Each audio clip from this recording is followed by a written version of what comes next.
Were the bard alive today, I'm sure I would have had a text message during the intermission that says, "I am William Shakespeare, and I approve of this message." Let's return now to the Forest of Arden, where we join the couples who are uncoupled and would like to couple. On with the show.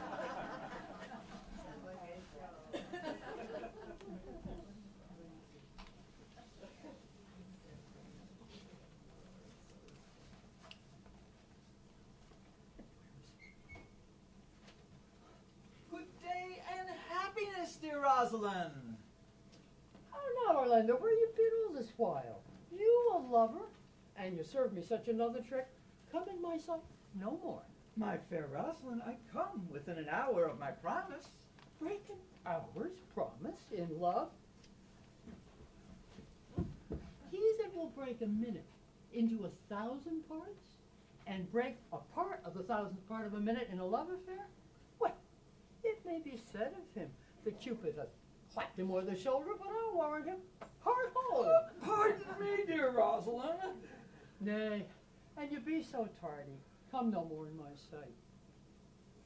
I'd as lief be wooed of a snail. Of a snail?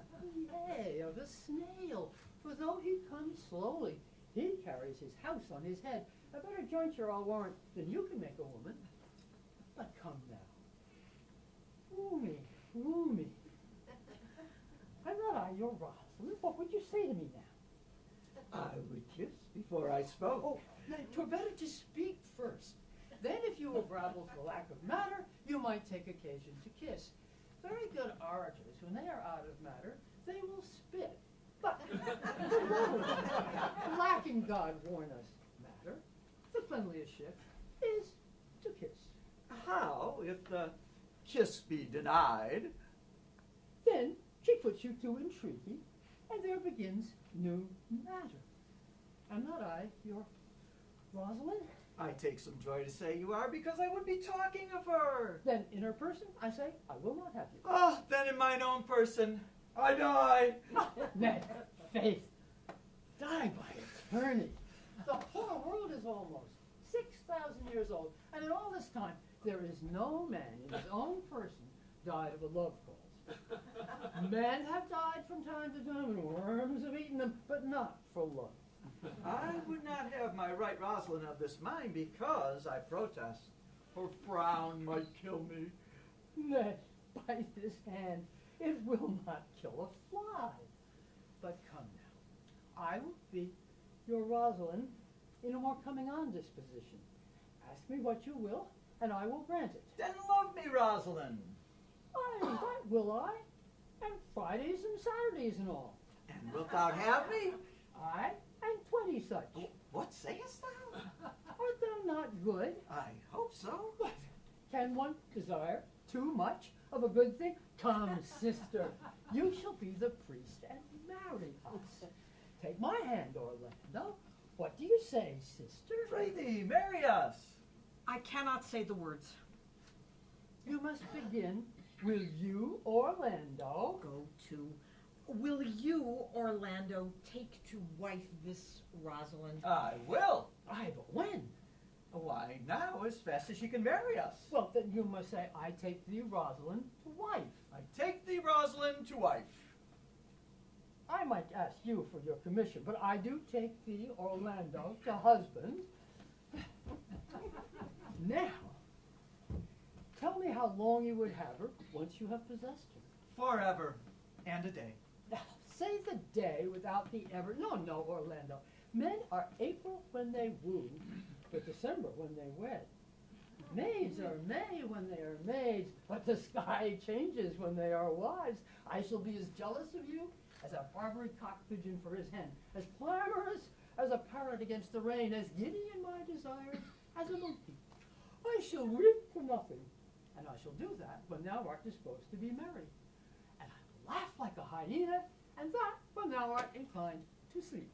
But will my Rosalind do so? By my life, she will do as I do, Oh, but she is wise. else she would not have the wit to do this. The wiser, the waywarder. Make the doors upon a woman's wit, 'twill out the casement. Shut that, go out the keyhole. Block that, 'twill fly with the smoke out the chimney. A man that had a wife with such a wit, he might say, wit, whither wilt? You might keep that check for it till you met your wife's wit going to your neighbor's bed. And what wit could wit have to excuse that? Why, to say she came to seek you there. No, you will never take her without her answer unless you take her without her tongue. The woman who cannot make her fault her husband's occasion, let her never nurse her child herself, for she will breed it like a fool. For these 2 hours, Rosalind, I will leave thee. Alack, I cannot spare thee 2 hours. I must attend the Duke at dinner. By 2 o'clock, I will be with thee again. Oh, go your ways, go your ways. I knew what you would prove. My friends told me about you, told me as much, and I thought no less. It was that flattering tongue of yours that won me. But now, 'tis but one cast away, and then come death. 2 o'clock is your hour? Aye, sweet Rosalind. You have simply misused our sex in your love prate. We must have your doublet and hose plucked over your head and show the world what the bird hath done to her own nest. Oh, cuz, my pretty little cuz, didst thou but know how many fathom deep I am in love, but it cannot be sounded. My affection hath an unknown bottom, like the Bay of Portugal. Or rather, bottomless, that as fast as you pour affection in, it runs out.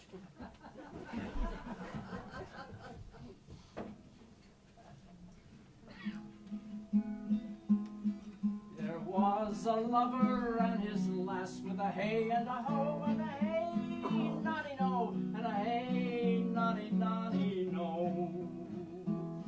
That o'er the green cornfields did pass in springtime, in springtime, in springtime, the only pretty ring time when birds do sing, hey ding a ding a ding, hey ding a ding a ding, hey ding a ding a ding, sweet lovers love the spring in springtime, in springtime, the only pretty ring time when birds do sing, ding a ding a ding, hey ding a ding a ding, hey ding a ding a ding, sweet lovers love the spring.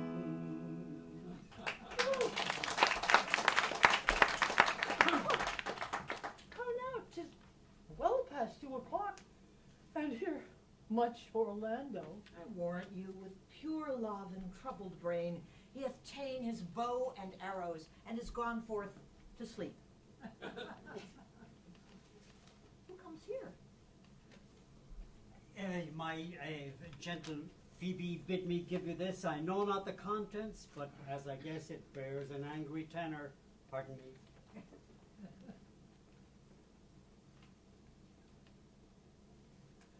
Patience herself would startle at this letter.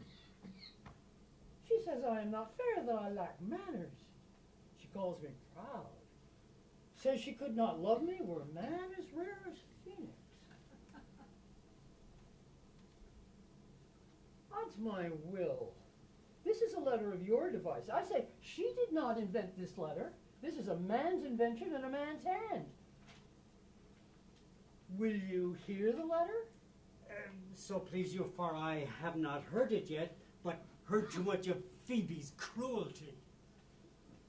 Did you ever hear such chiding?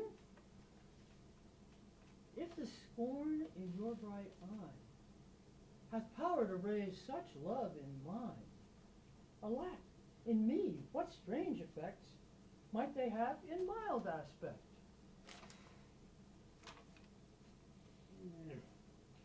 Call you this chiding? Alas, poor shepherd! Do you pity him? No, he deserves no pity. But would thou have such a woman? What? To make of thee an instrument and play false strains upon thee?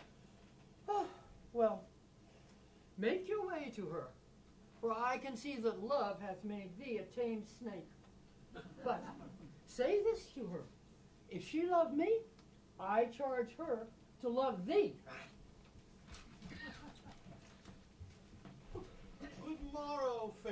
ones. Pray you, if you know, where in the purlieus of this forest stands a sheepcote fenced about with olive trees? West of this place, down in the neighbor bottom, but at this hour the house doth keep itself, there's none within. Are not you the owner of the house I did inquire for? It is no shame being asked to say we are. Orlando doth commend him to you both.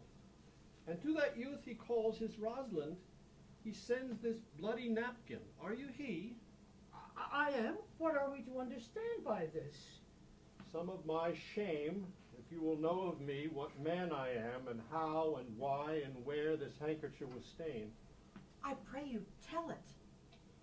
When last the young Orlando parted from you, he left a promise to return again within an hour.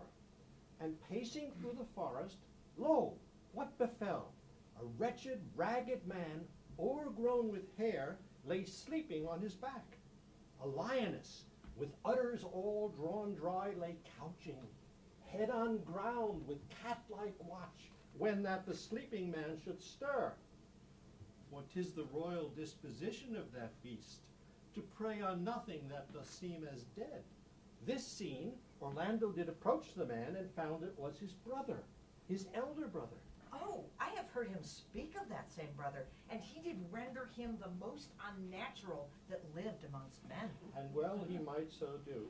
But to Orlando, did he leave him there, lying there, food for the sucked and hungry lioness? Twice did he turn his back and purposed so. But kindness, nobler ever than revenge, made him give battle to the lioness, who quickly fell before him, in which, hurtling from miserable slumber, I awake. Are you his brother? Was it you he rescued? Was't you that did so oft contrive to kill him? 'Twas I, but 'tis not I. I do not shame to tell you what I was, since my conversion so sweetly tastes, being the thing I am. But to the bloody napkin.